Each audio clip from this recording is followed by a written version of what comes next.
Good. Mending Broken Spirit with Holistic Coaching and Healing. This is Philip Montrose with my wonderful wife and partner, Jane. Hi, everyone. It's great to be here. So would you like to heal any broken parts of yourself to create a more extraordinary life? Well, stay tuned. That's what this webinar, 70 minutes about, is all about. And I'm Philip Montrose, and I'm here to kind of share a little bit about our story and give you some key tips and tools and some great questions that were submitted that we're going to answer on healing broken spirit with coaching and healing. And we're going to do some demos and exercises as well. So stay tuned.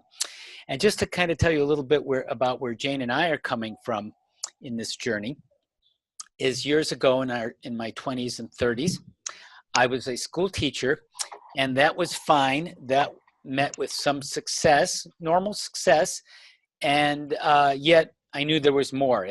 After a while, it was kind of routine. It was important work, but not really what I knew I was ultimately here to do. I felt like, hey, I wasn't fulfilling my mission and develop my talents and skills to where I was supposed to and where I wanted to. And at the same time, Jane was an architect, and she sort of experienced even a more severe breakdown. And Jane, you want to kind of review that briefly? Yeah, it was interesting because the way I felt and the words that came into my mind was like my soul was dying. It was like the energy, the life force was being drained out of me. And at the time, I didn't really have even a sense what that meant, like what soul meant. It wasn't for me from any kind of a specific religious context. But I knew that something had to change. This was not going to work. Right. And I was a successful architect, but I just was not living. Mm-hmm. So that was my problem. Right. And we ultimately got to the point of being healers and coaches, and we did a lot of individual work that led us into training and publications. And we currently have a coach and healer online certification and EFT training and many other things. And it's a wonderful life, but it's been a lot of ups and downs, and we've had to heal and mend a lot of our own spirits and help others too, and figured out a lot on how to do that, which we're going to share some of it tonight as much as we can in the hour we have. And as I said, some people submitted some great questions that we're going to answer to bring this lofty realm of spirit down to earth, this topic, this very important topic, how the heart of coaching and healing and personal growth is addressed here. And it's very transformational when you get the essence of this, as probably if you're listening to the call live or a recording, you realize that this is transformational. This is your life. This is what your life is going to come to at the end of your life. What did you accomplish? What did you do? Did you live fully? Yes, you will have bouts of breaking your spirit and fragmenting, but did you keep going and come together? You can, and probably you already have to some degree, but there's more. There's much more. And it's transformational. And we're going to, as I said, answer a series of questions that were submitted. And stay tuned for the whole webinar, because you never know when that little bit of information, that little tool, that little aha comes to you that can literally be life-changing. So you don't want to miss any of it. You don't know where it's going to be. There may be a bunch of ahas that spark. And we will tell you how to go further, because we do have further training in holistic coaching and healing in this subject, and how to go deeper, a deeper dive for some people who are interested. But for now, let's start to answer some of your questions, your most important questions. And the first question, to give you an overview, is define a broken spirit. Yeah, a little question. And it is interesting. I think it's, I would say, in a way, a unique aspect of our work, and really an important aspect of our work. When we had that breakdown that Philip described briefly, we learned a lot of techniques. We like many people, we took many different courses: holistic hypnotherapy, NLP, Reiki, hands-on healing, spiritual healing, intuitive techniques and healing, all a wide range of things. And in many cases, we learn a lot of techniques, but they miss the big picture, which is really what we focus on, those big questions like, who are we? You know, why are we here? Where are we going? And even if people don't know it, those questions are very important to them. And I think all of us reach a point spiritually on the journey where they come into the front and we ask them. That's what happened to us and happens to many people, and often at a point in life where they've had a certain experience of adulthood and then and just saw that, you know, things are not, you know, I was expecting it to be a little more profound than this. There's got to be more than that. Yeah, there has to be more. So then back to defining the broken spirit, really the path of the broken spirit is the central core of our work. And it really is about, to us, the soul's journey. We start out where, you know, and this is what we lose. We're magnificent spiritual beings. You know, we have this sense of wholeness and oneness and divine truth. We have all this wisdom in us that then what happens is, I sometimes think of it as like a spaceship that comes through the atmosphere into down to Earth, and all these pieces break off. You know, they show it sometimes when a spaceship comes through the atmosphere.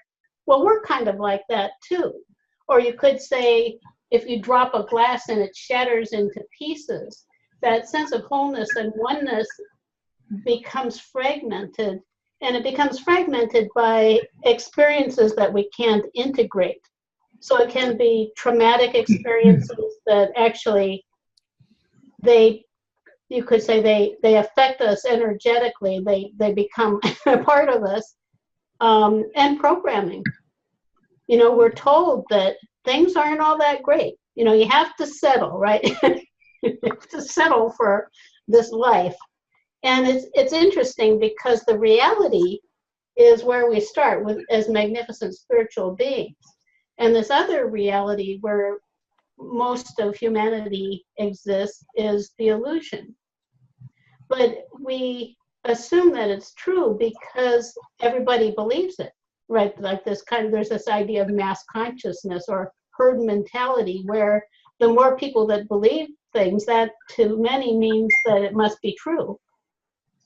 But it isn't necessarily the case, that we can actually take steps and return to wholeness if we can understand the distinction.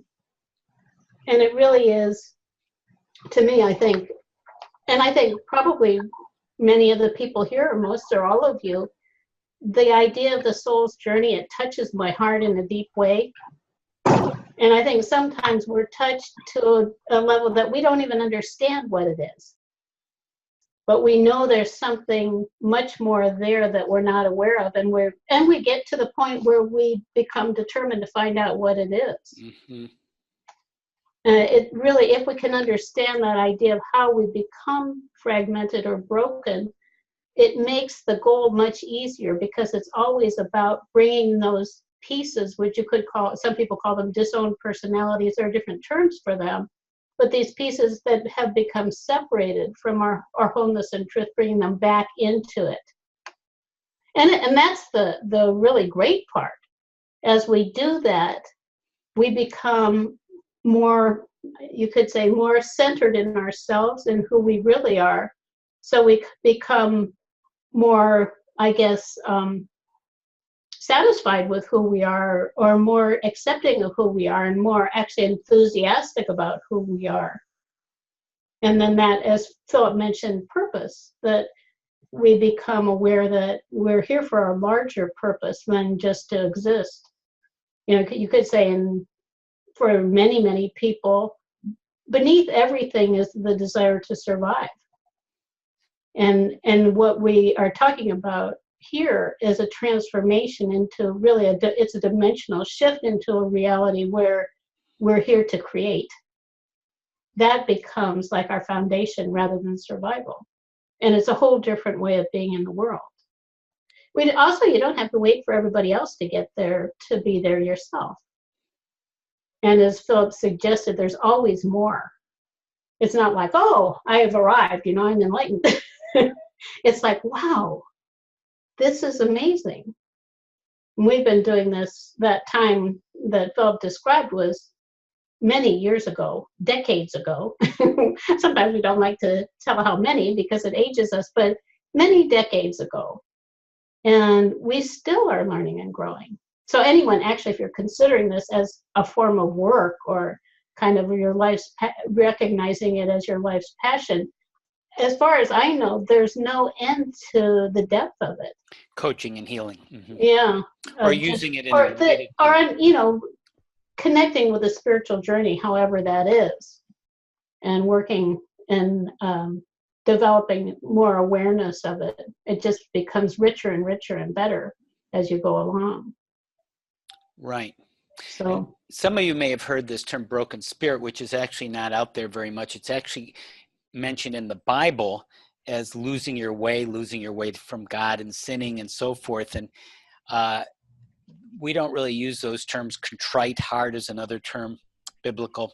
I'm thinking of the prodigal son and some other, you know, of redeeming yourself.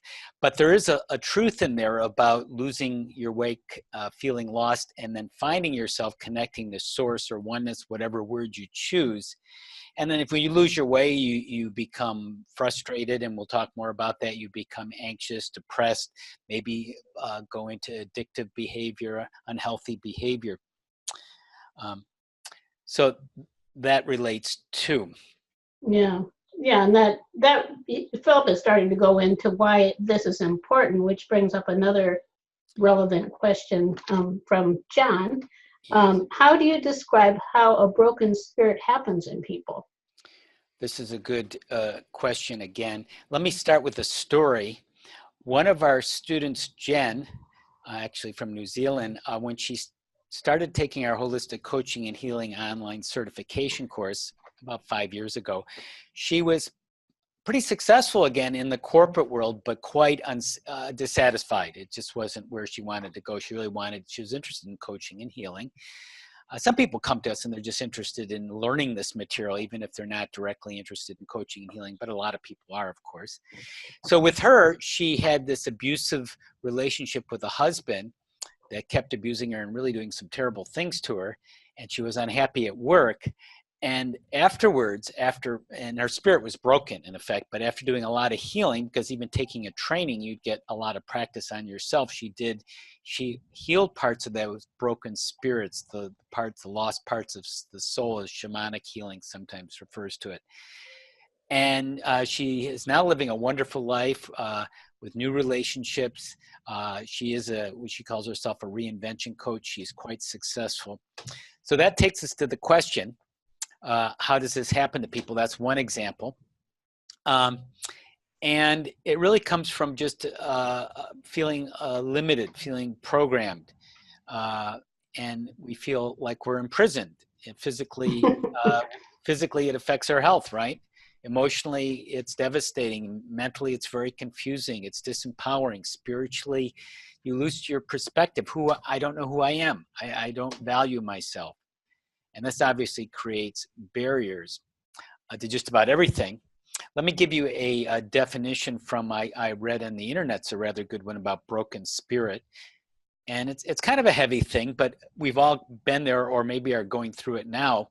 And the idea is to become aware of it, to heal it, transform it, and help ourselves and be able to help others. Here was this definition or description. To break someone's spirit, that sounds pretty powerful in itself, that idea, is to destroy their self-esteem, to take away their joy in life, their belief and joy in who they are, to take away their dreams and the life they had hoped for, and to have them emotionally beaten down to the point where they go from being who they were to someone who has lost hope. Right. So that's one description of it. And let me describe it in different ways, and that's some statistics. There's a lot of talk, you may hear it in the news or around you in your community, about mental health, which is really mental, emotional, spiritual. We're talking about things like the soaring rise in depression and anxiety.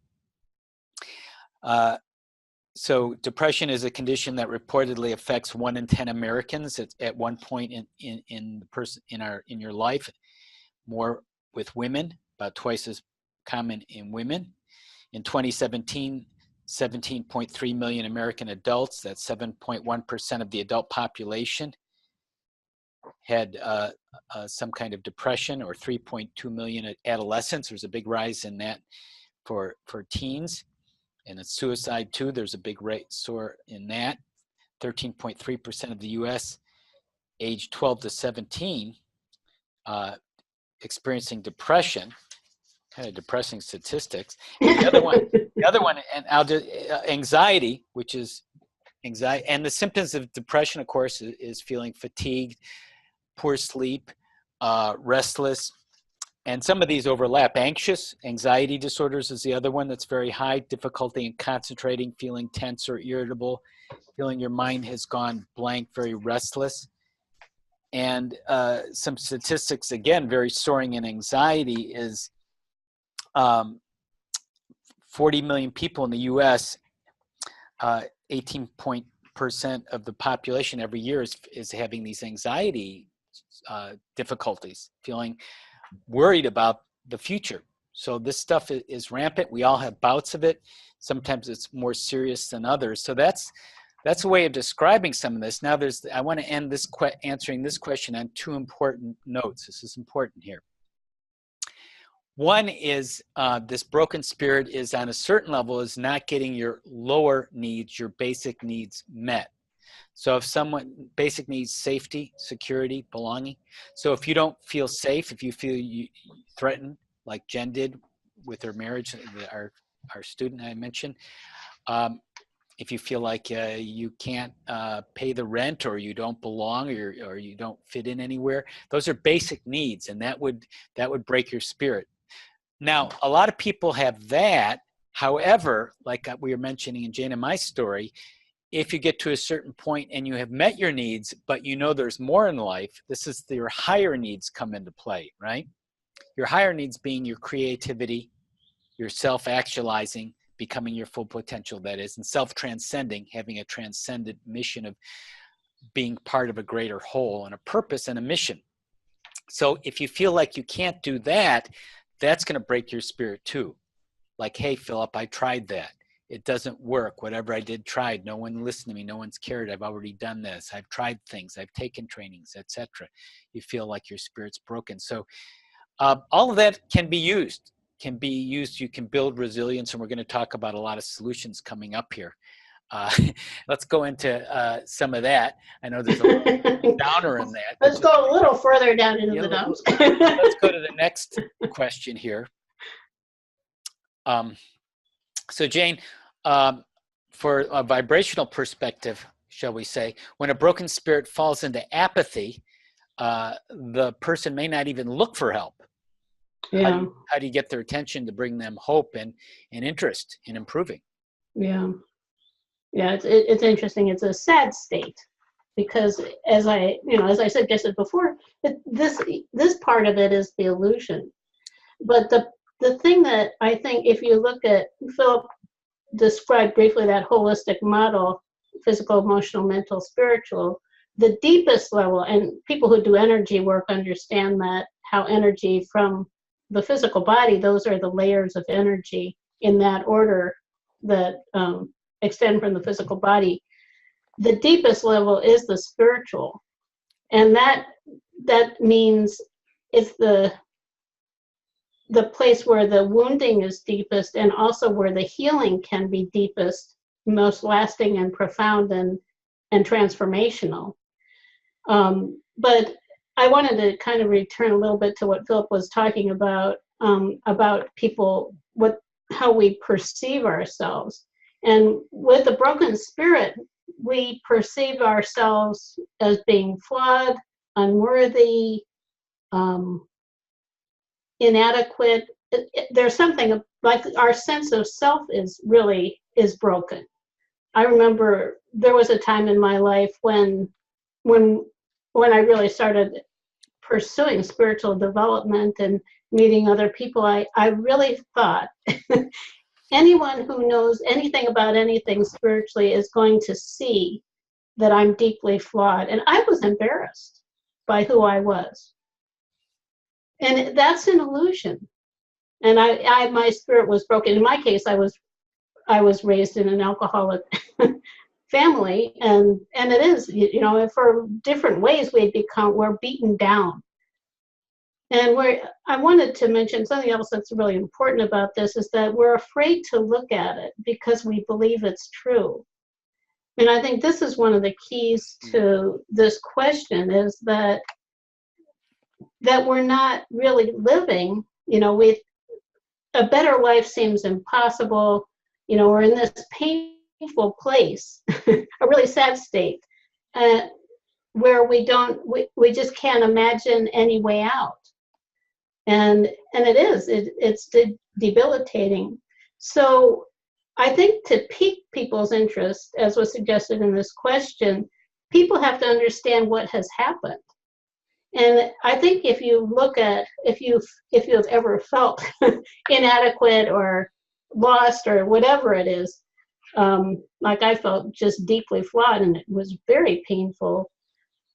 What I think the solution is understanding the truth. We need to hear about it, and we need to have a tangible experience of it. And this is what we've learned in healing. Like, you can tell somebody that you're a magnificent spiritual being. You have infinite possibilities. You're here for a reason. You have something special to offer.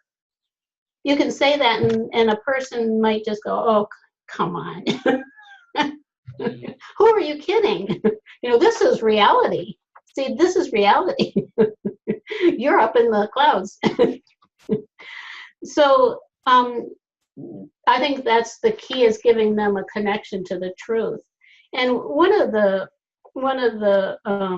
I guess authors, you'd say, or people who we really admire from the past, Wallace Wattles, who wrote the books The Science of Getting Rich and The Science of Being Great, he described the transformation that people experience as they grow as moving from what he called the competitive plane to what he called the creative plane. And it's kind of what I was describing before. The competitive plane is the place where you feel limited, bogged down, like Philip said, stressed, fearful, alone, separate, all of those things. And I think just for me, just saying the words, I can feel that it's like a hammer on my head. I'm going down. And the creative plane is that place of wholeness and love and connectedness. And I wanted to give a tangible experience of it, of how we can release ourselves from that feeling of being weighed down from our burdens. We've come up with a process, we call it the mud to mountaintop process. And this is something, something you can participate in. It only takes a few minutes. So unless you're driving, please don't relax and close your eyes. But if you're not driving and you're in a place where you can relax, the thing to do actually to focus more internally is to just start to breathe and focus on your body. You know, we're usually in our heads, chatter, chatter, chatter. And the thing to do is just to relax for a moment. And this is something that can really change your day, is just taking a minute or two and taking some beautiful full breaths, you know, embracing life, and then exhaling to become more present in the moment, and just focus on that feeling. We've all had it, of being in the mud, you know, being afraid, anxious, feeling alone, feeling separate. And just notice what that does. For one thing, what that does to what we call aliveness, the energy, the amount of energy you feel flowing through your body. Just notice how you feel. And maybe also your posture, what that does to your posture. And then, without overdoing it, you can just start to breathe lighter energy.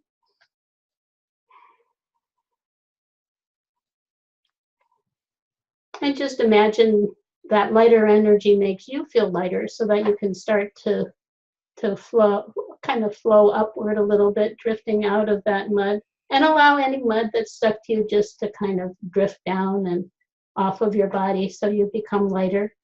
And now we're heading for a beautiful, lofty mountaintop. And as you rise up safely and beautifully to that mountaintop, you feel lighter with every breath. And things start to feel better until we can also see ourselves together. I'm not sure how many of us are even here since I can't see everybody, but just imagine all of us together now arriving at a beautiful, lofty mountaintop with one of those panoramic 360-degree views. And the air is that clear, wonderful air that you get on the mountains. And just looking out over the world, feeling that sense of oneness that comes from nature, oneness with life and with each other, all of us together, supporting each other. And how beautiful and magnificent the world looks from here. And you can kind of from here gaze down and see all the people still in the mud and know that they don't have to be there. It's a journey. You know, some of us are kind of on a daily basis, we're maybe out of the mud, we're climbing up the side of the hill. But anytime we want to breathe and relax and just imagine the beauty that you sense in nature. And notice here that you feel connected, you feel good about yourself. Love to me is connectedness. It is that absence of separation. When we love someone, we feel connected. We want to touch them, we want to hug them. We want to be together. And we can, first of all, be together with ourselves. And notice as you experience that, you may feel it in your heart, and you can put your hand on your heart. That love for ourselves emanates from the heart. And here we can allow that love to radiate around us, filling our whole space with it and all the cells of our body with it. And feel with this, if your energy feels any different than it did when you were in the mud, with all those people who believe that that's the place to be. You know, stress is normal because most people experience it, right? Do we have to? And then notice also your posture, if your posture has shifted at all. I think if you can actually experience how things change in your body for people, if you want to make it tangible for them, this is a way to give people a tangible experience of it. And we can carry this with us and realize that this is the truth. There is no separation. Everything's energy and everything's connected. And the more we can lift our own spirits to that place, a higher place within ourselves, the more we can connect with the most resourceful part of ourselves too, the part that remembers that we have wisdom within us, that we have guidance, that if we flow with that, we can understand our purpose and what our next step is. So life can flow. It's a whole different way of being in the world. Flowing, being more on the mountaintop instead of in the mud. Right. By the way, putting your hand on your heart is self-soothing, and research has shown that's a way of having self-compassion, compassion for yourself, the power of human touch, touching yourself, which we don't often do in our society, or even hugging yourself. Some of the EFT tapping points, one of the tapping points under, on your back or under your armpits, that's an EFT tapping acupressure point, is very healing too. Thanks. That was a great visualization, a very simple, powerful one of connecting with yourself. Yeah, and it starts to show how it all relates to the work we do, the coaching and healing, and that focus on the return to wholeness. And that takes us to our next question. How do you differentiate between a broken spirit and a bad day? It's a good question. Like, is it a major difference or not? That was the question that Kathleen asked us, wrote in. And well, it obviously depends, how bad a day is it? How often do you have bad days? You know, are they, hey, you know, we know that it's going to rain sometimes, it's going to storm sometime, but are you going to get overwhelmed and lost and swept away in it, or are you going to just deal with it in stride and find the good parts? Hey, you know, there's still some good parts even in the storm. Another way of saying this, how much are you disconnected from the truth? How far away from the mountaintop are you? You may be having a bad day. You may have stubbed your foot. You may have gotten a rejection. You may have had a loss, but yet you can still recover. You can still enjoy even little small parts of things. And from a coaching perspective, we want to cultivate feeling good. It's an important thing. It sounds almost mundane, but you need to be proactive on this, because if you're not, by default, you're going to go into some negative patterns. You're going to hit, your buttons are going to be pressed because you're not proactively dealing with your life. You're not at one with spirit, and you're allowing things to crush your spirit, to defeat your spirit. How can you feel good? Well, a lot of it is just having healthy routines too. You know, getting up in the morning, having enough sleep, diet, sunlight, exercise, those kind of basic lifestyle medicine, as it's sometimes called. Feeling good exercise, deciding to feel good. You may journal about it, as you know. Doing maybe some different things, some novelty releases dopamine, releases some positive chemicals in you. Dancing, singing, smiling, some real basic things. Sitting up, as we were talking about, just changing your posture is a big thing. Putting your hand on your heart, little simple things. We're not talking about necessarily big things, can make a big difference. But one of the things is there, besides feeling good and having habits and being on this track of living fully, is to have that soul awareness, that mountaintop awareness, that connection with spirit with you as much as possible, right? So another story is, the challenge is that there's the shadow or the wounded parts, the broken spirit parts of us, which are operating and keeping us separate and down, right? Quick story here. I spoke at a conference years ago and did a demonstration on spiritual kinesiology, a healing from the soul, what we teach in our coaching and healing online program. And I did this demonstration. It was actually a very brief time I had. And the lady's situation was as she felt betrayed by her best friend. This was 7 years ago. They went into a spiritual endeavor, a spiritual business, and the friend actually embezzled money from the business, and so she never forgave her friend. Now, that being on the external a bad situation, but here's the big but: she meditated every day. Let that sink in. So 7 years of meditating, and when I met her, she was just as had just as much grievance, just as much broken spirit on this, and you can imagine how much this affected her, because we tend to focus and dwell on these things, if only unconsciously, or repress them, or are triggered by them, okay, or project them onto situations. But I did the spiritual kinesiology, connecting with her soul, or for what we just did, going to the mountaintop would be another way of doing it. And in just a few minutes, I mean literally 5 minutes, because it doesn't take long to do a round of the spiritual kinesiology, and there can be some checklists and other things involved, but it doesn't take long once you learn it. And she was a totally different person. She talked about it differently. Her face looked different, her nonverbal language, her body relaxed. She felt like she could forgive her friend and go on and not have to hold this hurt in her heart anymore. And that happened very quickly. So another related question, Jane, you want to ask this? Yeah. Kaisa wants to know how to maintain the healing process when old triggers and well-established old patterns hit at the worst moment. Yeah, okay. Yeah, we've all had that happen. Yeah. Oh, no, not that. This right. That couldn't happen. I couldn't stand another thing happening. Oh, no. Yeah, like if something's taken away, more is taken away there, that kind of is a biblical idea. So that's partly, it's like an athlete. You want to be trained to be in good condition. And maybe if you're not an athlete, I'm talking about emotional, mental conditioning too.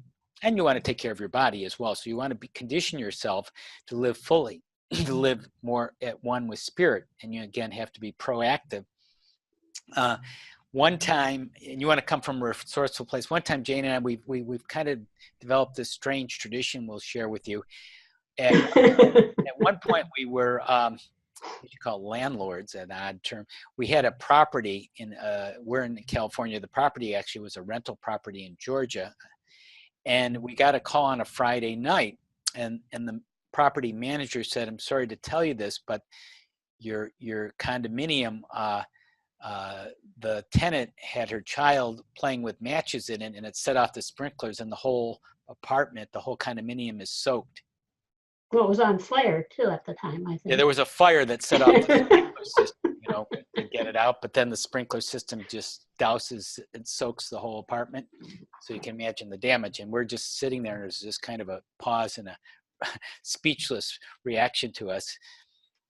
And so we said, okay, and the manager was going to get back to us. So Jane and I just looked at each other, and after a while, after we kind of recovered, we said, well, what can we do? Well, we can't do anything right now. We obviously have to take care of it. But so what we did is we said, I guess we'll just open a bottle of champagne and celebrate with the idea that something good will have to come out of this. That's the expectation. What we expect often is what we create. And we didn't get drunk, by the way. We got you. We had one glass. Yeah, it was but it was a kind of celebration that even though as terrible as it seemed, something good will come out of it. And we got through it. The insurance covered most of it, and it was a learning experience. It was something that we grew stronger from it. So what can you do in that situation, or breaking your spirit, like this comes back, and just when I thought things were going well, something hits. Breathe, pause, so you can respond instead of react, right? Right. And so you can start to develop the yes mindset. You can start to think about more love and hope and abundance. In some way, I'm going to get through this and be stronger for it. And I think at a certain point, we start to trust in the divine also, that everything happens for a reason, and whatever this is, something good is going to come of it, as Philip said. One time, actually last year, I ended up going to the hospital, and I just kept thinking, well, this is going to come out better than I ever expected, and it actually did. So I think it really does work. Yeah, and things happen, and there are losses and stuff, and you deal with them, and that's part of life too. Right. And I just want to mention, because some people may want to go deeper into this kind of material. And as I mentioned, we have a holistic coaching and healing with EFT online certification training. And it begins at this point, June 11th. And there's a URL, you can check it out, tinyurl.com/HOL coach. It's a abbreviated URL. And so this helps you get the tools and the knowledge, because how do you transform? How do you heal broken spirit in yourself and other people? Well, you need a certain amount of tools, right? You need knowledge and techniques and support and practice. And that's why this is an 8 to 12 month. This is a longer program. And that's what people who take it often comment, like, I really need 8 or 12 months. You're not going to learn how to heal broken spirit in a couple weeks in a crash course. In fact, you might crash by trying. So we'll tell you a little more about that, but that's just a little note on that for people who are interested. And I want to get to the next question here. And that is, how do you bring someone out of a self-defeating pattern of getting stuck into inspired action? Yes, and this question actually comes from one of our students, who's referring to inspired action is the state that we recommend people to be in when they do act on their dreams. So it's about realizing a dream.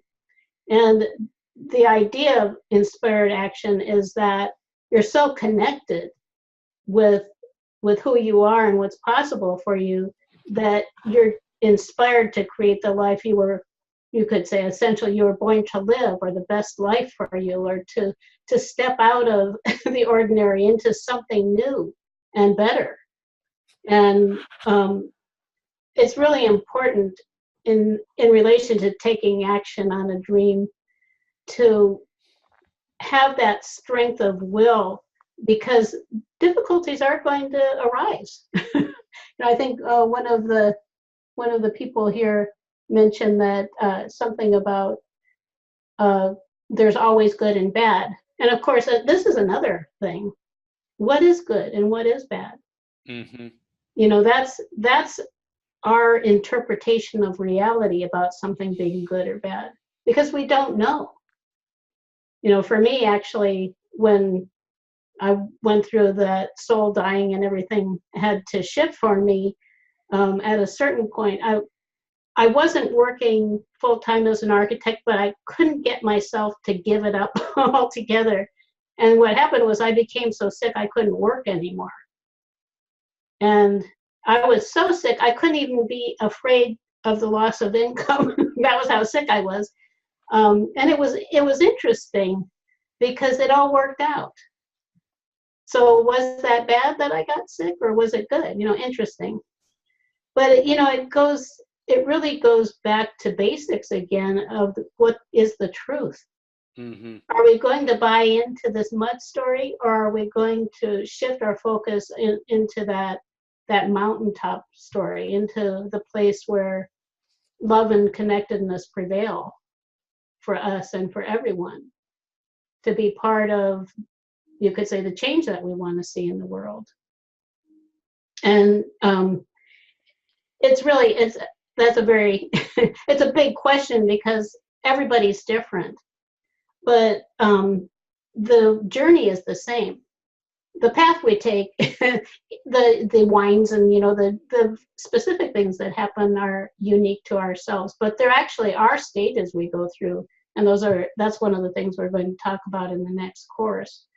But I kind of, on the just bringing it down to basics, and Philip talked about this a little, the person might need an attitude adjustment. Always vibrate possibility, which means you have to feel good. And other ways, there are simple ways to feel better. What's something you're grateful for? It can be like a beautiful glass of cold water. We think that these things have to be big. They don't, because gratitude is an energy. You can be grateful for having found a dime on the road or something. It doesn't have to be this huge transformational thing. Or what makes you feel happy? Smelling a flower. Having something pretty in your environment. I have all kinds of like little jewelry things. Where am I? I can't, there's the thing. Little jewelry things. I have, Phil gave me these little hearts. I'm sure most of you probably have things like this, and just to focus on them, to be appreciative. Philip, he gave me a bunch of those hearts I have here, and I'm very grateful to him for it. Thank you. Yeah. And then, so you might need clearing. You might need, we have emotional blocks, like the one that Philip was talking about with the woman who for 7 years suffered because of what happened with her friend. And with the powerful kinds of healing processes that we use, in many, many cases, those kinds of things can be cleared pretty quickly. And what that means is you're taking one of those pieces of shattered spirit and bringing it back into your wholeness. And as I said, what that means then is that there's more of you here. And it also is, in terms of being defeating patterns, the more we can bring those broken pieces of ourselves back into our wholeness, the easier it is to take inspired action, because we believe in ourselves more. We believe in our possibilities. We've been to that soulful place where we know that the guidance is there for us, and that we can trust in the universe to provide. And it is a journey. Right. It's not something where people want instant results, and you just don't know when that transformational thing is going to happen. It makes me think of Sharon, who's here, and I know she took our course, and she had some transformational experiences, but in advance, she wouldn't have known when they were going to happen. You have to just be there. You have to stay with it. You have to stay on the journey. You have to keep evolving and growing. And then all of a sudden, these big things change in you. It takes time and support. Right. So right. So we become stronger and more present. So there's another question here as we roll along in and this latter part of the webinar here. And this is another question from Sam. Can you give a concrete example of the best way to convince someone in disbelief and doubt that you can help them to dream big and fulfill those dreams? So as we mentioned, each of us is here for a reason with a dream to fulfill. And the idea is hopefully we are going to get lost. We're going to get scattered. We're going to stumble, but we're going to find our way and recover and become hopefully stronger for it. So you want to find ways to motivate and have commitment. And we've given a lot of examples already about healthy environments and support and routines and novelty and such. But people do get confused about where they want to go. And we've all been there, and that creates resistance. And first of all, you have to find a way to get clarity. And I'm going to do a little exercise with here in a moment to show how to gain clarity, a little coaching exercise. And that's going to help you or help a person find if they need to find their dream or realize their dream, whatever is important to them. And this can be about being more alive, more in the moment, more present, more soulfully present, and healing those shadow parts, like we've said in some of the stories and things we've mentioned. But this takes us to doing a little exercise here, shall we say, a little coaching exercise. And is John here? John, you can unmute yourself. Let's see if I see John. Okay, I got you. There he is. Hey, John's here. Hi, John. Hey, Sharon. Hi. I see Clara's here. Okay. Tracy. Some people we know and some new people, and some wonderful Awakenings community are here too. Hello, everyone. Hey, John, good to see you. So here's a couple questions for you. Thank you. So imagine something that you really want, or you're in sort of in a maybe you're in transition in achieving it. Can you? Like a dream. A dream, Yeah. something you'd want. Does something come to mind there, John? Right away. Oh, okay, that's good. And do you mind sharing what it is? No. Ever since I started this journey, Philip, with you guys, I got a sense of, besides doing this work and helping people with life performance is what I call it, because we perform every day at something. So my specialty or my greatest passion is to work with athletes. And I'm talking about, I'd really love to work with professional baseball players if I could. Oh, okay. So that's a dream to get to that point with professional baseball players. Good. And I know you've done different things with baseball in your career. Yes. Now, if you focus on that dream of that part of the performance coaching and healing, would we say, how would you, is that what we're talking about? Yes. Visualization and helping them to clear any blocks to greater success, Philip. Okay. So if you focus on that dream, John, how alive do you feel, 1 out of 10? You imagine yourself helping those professional athletes? 15. At least 10. Okay. You just went off the scales, off the charts, as they say. Now, John, we're going to shift for a moment here. Now, just imagine giving up on it. Hey, forget about it. That'll never happen. John, that's ridiculous. Who do you think you are? Just lose that dream. Now, how alive do you feel, John? Now your life is going forward, but you've just said, I can never really, it's not even a possibility to work with those professional athletes. Now, how alive do you feel? Yeah, that dropped down to like a valley for me. Yeah. You went down into the mud, perhaps. Okay. Well, can you quantify it from 1 to 10? 1 out of 10, would you? Or 0? Yeah, it went down to a 3. Okay, so not too alive. Okay, so we're noticing the difference. There's a big difference, right? So notice what the difference is of having that wonderful dream of working with the professional baseball players versus not. Yes, it's quantifiable for sure. Yes. Okay. So what does that tell you about how important it is for you to keep moving forward with that dream, however it manifests, however you find your way step by step, however small? It tells me that there's just no turning back. There's no option of ever giving up on this dream. Right. Right. Okay. Great. For me. Yeah.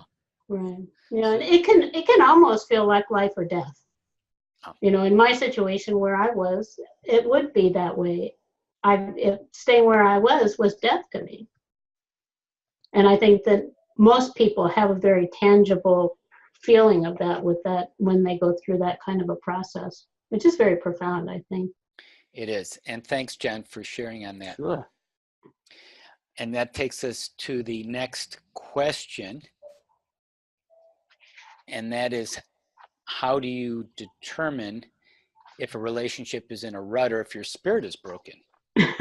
Relationship time here. Right, and it's interesting because I think, as with other questions, it is partly a factor of knowledge. You have to understand what a healthy relationship is, right?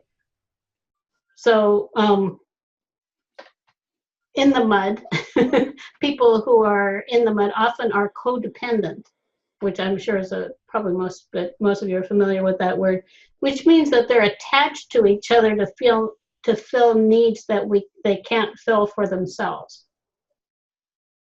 So I had actually, just as an example, when my mother died, I was very sad, which I think we all are, or if we had a loving mother, we feel sad.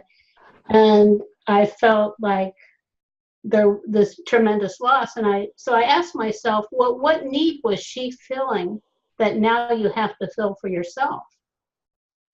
And it was love.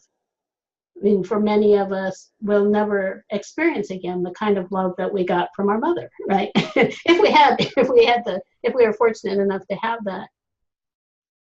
So what need is another person fulfilling for us that is codependent, rather than the higher version is interdependent, where we feel a sense of wholeness within ourselves, where we're not relying on another person to fill, to resolve our needs. Although obviously in a relationship like a marriage, people have roles, but we need to feel like we are, the word we use, that we have sovereignty, that we are centered within our own space, and that we're whole in ourselves. Mm-hmm. And I think that would be probably the determining factor.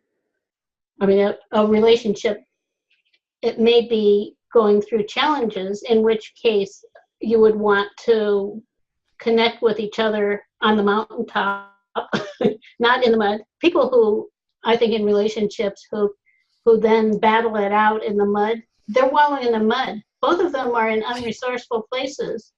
Nothing good is going to come of that. So one way to determine it is to be on the mountaintop together, to be in that place of connectedness and wholeness, so that you can actually talk in a more objective way and a more compassionate way with each other. Mm-hmm. So I guess keys would be whether it's a codependent relationship, and also whether you're wallowing in the mud together rather than finding connectedness on the mountaintop. Right. And that takes us to one more question here before we kind of wrap up and give some final parting wisdom and possibilities for you. How can I contribute to healing my sister's broken spirit, even though we're not talking? Right, and there's very obvious limited information here, but it makes me think of some general thoughts. Two questions that would come to mind that I would talk about if I was working with a client. One is, does she want to change? And the other one is, does she want your help? And if she doesn't want to change, then nothing is going to change her, really. And I think that for those of us who do healing, that's something we need to understand, that the desire has to come from within. In fact, nobody can heal anyone else. Our focus generally has to be, in terms of healing ourselves. Even a doctor actually can't heal anybody. The body heals itself. The physician or the holistic practitioner is working to help the person to be in a place where the body can heal itself, or the emotions can heal. And of course, it's all connected. So we looked at it that way too. But in this case, there are limited options. But there is one thing that we teach in one of our courses. We call it spiritual plane communication. And it's just imagining going to a higher place and being there with the other person and having a chat with them. Just imagining a conversation with them and telling them how you feel from a soulful place. Mm-hmm. Not, you horrible person. It has to be from that place of, I love you and I want to support you, kind of a place. And it is interesting. We've done this process for many years, and people actually do notice changes sometimes in other people when they do this.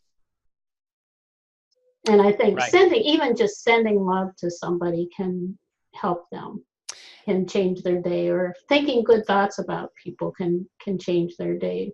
Mm-hmm. Go ahead, Philip. Were you going to add something? Those are things you can do to contribute, and they may make a difference, and they may make a difference only at another level. I'm thinking about my sister, who I haven't spoken with for many years, and I feel at peace with her, although there's not anything to talk about on a material plane, but on another plane, I feel connected with her. So this may be working at different levels of reality that we're talking about. Yeah.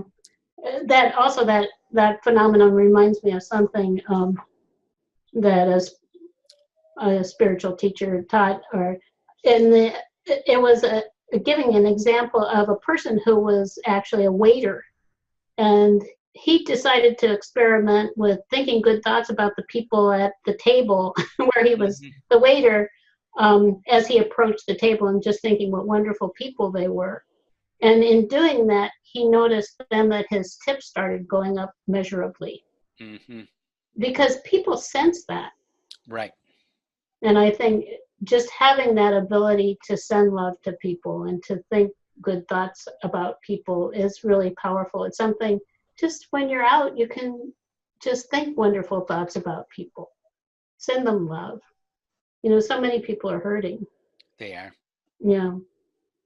So that's all I can say about that one. There was one other question. We do have one other question. I remembered we have a final question here about work relationships. Do you continue to work at a job where you struggle with relationships, or is it time to move on? We've covered a little bit about our own personal journey here too. Yeah. And this is, again, there's not just one answer to this question. And that's why we work a lot individually with people, because every situation is different. But I can give a couple examples. When I was much younger as an architect, just starting out really, after a few years of experience, I worked for an architect who was abusive, and he was somewhat violent, although he never, in the office at least, hit anybody, but he would become so angry, for instance, with the contractor or someone, he would like tear his phone out of the wall, and he would throw things around his office. And I kept thinking that I had to learn something, that I had to be there for something. And then one day he came in, and I worked in a room with another person, a man who was my senior, or you could say my immediate supervisor. And that other fellow was out, and so my employer came in and he asked me about something. And I said, basically said I didn't know anything about it. And he started yelling and screaming at me and throwing things around a little bit, papers and stuff, nothing big, and stomped out of the office. And I was just kind of like, scratching my head like, what just happened? And then a little while later, the other fellow came back, and our employer came in and told him about it. And he said, oh, I'm sorry, that was me. This happened and that happened. And my boss said, oh, that's okay. And he walked out of the room, and I thought, that's interesting. I guess I'm this, I'm his whipping post here. And I thought about it, and I thought, there's actually nothing for me to learn here. I think I just learned my lesson. It's if I'm being abused, it's time for me to leave, not to stay around for more of it. So I went off, and actually I moved and got another, a much better job, actually. So that's one example that maybe you're in the wrong place. Another one, I just recently had a session with one of our students, an individual session where she was talking about difficulties at work. She had a job, she'd been there for quite a long time, and she was uncomfortable with the people there for a variety of reasons. They were all very close, and she was like the outsider. And so we did some clearing and a variety of things in the session. And she called me a week later, and she said, "You won't believe this. Now I'm feeling, I got to the point where I was feeling fine with these people, and what do you know, they transferred me out, and now I have a much better position." That was within a week of our session, where she was just moved out because she had something she had to heal. So those are two examples where maybe there's healing that needs to happen, and maybe there isn't. Yeah, maybe. And so you can't say, but I think it's, when you come down to it, again, it's all about returning to that place of awareness and your most resourceful place, which is really connected with your soul. Really going to the mountaintop, that is connecting with the spirit within you. The love, the connectedness, that's the truth. And right. That's a good place to go. And also, if there are blocks, if they have emotional blocks, in other words, if there's any emotional intensity, then you want to clear it so that you can just be present to the situation and objectively decide what's right. Mm-hmm. And that, I would say, that's true for any situation, wouldn't you think, Philip? Oh, definitely. Yeah, right. That's the way to resolve it. Right. So you can see it's a journey. This is a journey about healing your spirit, and it's going to get wounded and broken, and then you keep healing it and going back and are hopefully stronger for it to create, in the end, an extraordinary life by doing this. Yeah. And I think it's so important to remember that limitation is the illusion. If you feel you're not worth it, or you're never going to get your dream, that's the illusion. We're here to consciously create success. That's what one Philip tells me, that story from a spiritual guide. And it's a wonderful journey. I think it just gets better and better. And the more we can work through those brokenness parts of us, the better it gets. We do reach a point of being much more stable. So if you're feeling unstable, you do have that possibility. It can happen.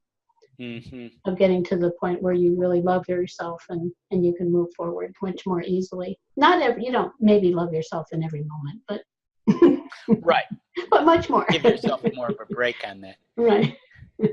Which takes us to, some people might want to go further in what we're talking about. This was kind of a sampler, a way we tried to introduce some things to you.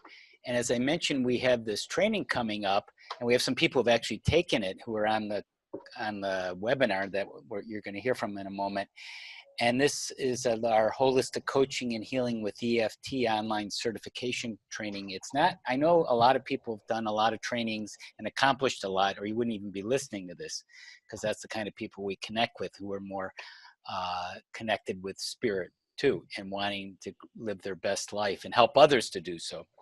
But this is a rather unique program because of the support and the tools, many of them we've developed ourselves over the years. We've done this training, we've taught it for literally over 2 decades. In fact, you're going to hear from someone who took it, I think, 15 years ago in a moment here, and where she and how it's helped her and so forth. So it helps you on a personal basis and a professional basis. Some people want to become a coach and healer, or already are. Some people just are in business or at home, and they want to use these tools and techniques, because you will grow in a quantum way. Bits and pieces, weekly calls, webinars on Zoom. And Can I interject something? Go ahead. Because I just thought of it when you said, for your own personal use. something I always thought, and I really believe to be true, is for all of the healing that you can get and and learn and be able to do yourself with all these tools can save, I think, piles on doctor bills and Right. and traumatic experiences and things like that. That really enhances one's life and Quality of amazing. life. Right. Life, right. Yeah, to be, Phil mentioned the word self-actualization earlier, to be more self-actualizing. And we all need each other to support each other. And that's part of being human. And it's a wonderful part of it. But if we can help ourselves and have a community of people around us, community of healers, that is fabulous. It's a wonderful way to go deeper. In fact, there, as I mentioned, a few people who have taken the training are on the webinar. And Clara, are you there? Yes, I am. I just And there you Clara's are. from New absolutely. Jersey, and she took our training about 3 or 4 years ago now, probably. Oh, it's been more than that. Wow, time flies. Okay. Yeah, of course, because we were having a whole lot of fun. You guys taking me apart and me, taking it and trusting you. That was the biggest thing. Great. And how did you find it helped you from where you started? And you have a background as a university professor and an athlete yourself. And from where you were into where you are now, how have you found it helped you on your journey and what you learned? How many hours do you have for this show again? It has to be brief, though. Because Just want to know, 25 minutes later, Claire's still going on, and there's no one. Oh, heck yeah! All right. Okay. So very briefly, I mean, John knows this. John has been my buddy in this whole process, and I when I started with the two of you, I was utterly lost, and I am not used to being lost because I'm a high achieving athlete, high achieving human, high achieving woman. I was not, I'm not used to being lost. And so one of the things I want to tell people is that I have tried every single thing before I came to you. I tried traditional psychology. I tried sports psychology. I tried every single thing. And there was a bunch of things that were working for like a week or two. But then it's like a band-aid, it just comes off. And the wound underneath is the same deep wound that you started with. In fact, actually is worse because now it's just, and I don't mean to be so, dramatic, but once you don't heal that wound, it's just going to get worse and worse. And I had no answers. So I kept, I was not necessarily in a midlife crisis, but I was trying to achieve something that normally I would have no problem achieving, and I just couldn't. So essentially, I gave up on traditional stuff and I started searching, and I figured, if there is a problem, there's always an answer. And that's when I found both of you. And what I experienced was this huge combination of very well structured building blocks and incredible amount of different types of techniques that could answer not only problems that I had, but the people that I've gone through in the course with. That was not a technique that you could not find for yourself for that particular issue. And what set you two apart is that ability that, first of all, you bring being two, in some ways, entirely different human beings coming into that relationship with us. You bring a very, very different point of view. And sometimes I needed Philip's help. Sometimes I needed Jane's help. And I had sessions with both of you, and it just literally changed my life. Now, how did did it change my life? I was going completely downhill physically, emotionally, and even in my marriage. Work-wise as well. It was complete burnout to the point that my teaching assistant, who loved me because of my fire for my teaching, my fire for my students, he said one day, he said, Dr. Gubach, is everything okay? Because you're just not the same. You just not your fiery self. And I turned to him and I said, no, in fact, nothing is okay. And that was the turning point when I said, holy cow, I just, something that I've done for over 20 years and I loved is just going down the drain. So long story short, just a couple of years later, I am now not only the guru at Montclair State of how to heal people in performance and test anxiety, but also if you look at all my testimonials from my students, from my colleagues even, because I love the question about the colleague. I had a huge issue with someone 4 years ago who was trying to eliminate me from the faculty on ethical charges. Someone like me who for 25 years not only never had any ethical issues, but it was a completely fabricated thing. And I just wanted you to know, just last week, we had a meeting with this colleague that was, you know, one of those department meetings. It was one of the best meetings we ever had in 10 years because I overcame my issue about her. And it just created a completely different thing. And without you, it would not have happened. So the point is now, the word is that I am the most positive human being ever, the most positive professor. In fact, I can't read it to you, but just today I got a message from one of my students who is just, it's just all kinds of accolades one by one. And you know what? It's not my ego that's happy. It's that inner being that knows, okay, I was a role model. And on top of that, for those of you who want to do your own business, I have a phenomenal team around me now. I overcame all the obstacles of starting a business, you know, my academic me who knows absolutely nothing about business. I overcame all that. I learned everything about business because nothing's going to stop me because I'm just on my calling. And basically without your help, without your techniques, I would not have this to offer to everyone. All the EFT, everything that I'm building into the school systems in New Jersey now, one district by one district, those are all the things that I learned from you. And so you can make a phenomenal living and change the world and be happy and the most positive.